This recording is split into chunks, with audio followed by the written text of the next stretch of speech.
Welcome to another video.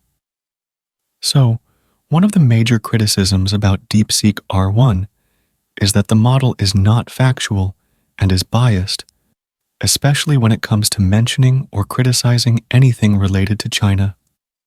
But, because it's open source, people were able to make it more factual and less biased, allowing it to mention stuff that it wasn't able to do before. Similarly, we now have an open source version of Deepseek that has been uncensored. This one is called R1-1776, and it's by Perplexity. It's a version of the Deepseek R1 model that has been post-trained to provide unbiased, accurate, and factual information. The model weights are available on Hugging Face and on their API as well. If you've used Perplexity, then it's also available there for free. They have shared a bunch of details about how they uncensored the model.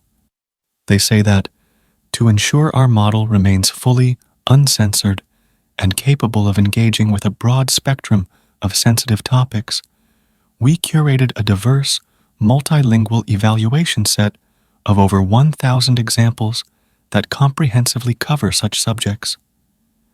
We then use human annotators as well as carefully designed LLM judges to measure the likelihood that a model will evade or provide overly sanitized responses to the queries. There's also this chart where it is able to answer all kinds of questions, which is cool to see. They also ensured that the model's math and reasoning abilities remained intact after the decensoring process.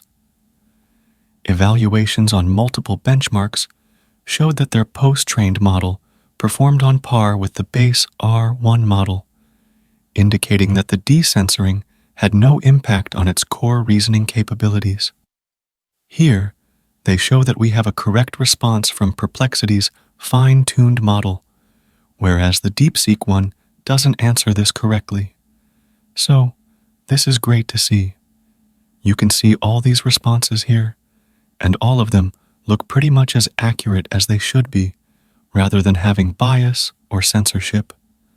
The model is available on Hugging Face, which means that you can run it and use it accordingly if you have the resources, because this is the whole 671B model, which makes it great.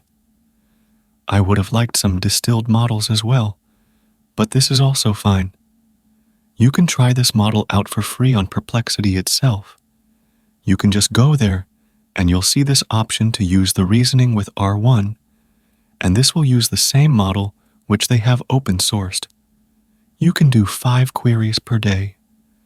If we send in a prompt here, then you can see that this works well, and it's unbiased, and everything like that, which is great to see. So, this is great to see. And I believe this is why open source models are great, because you can configure them to your liking, make them biased or unbiased according to your needs, or whatever you want to do, which is pretty great.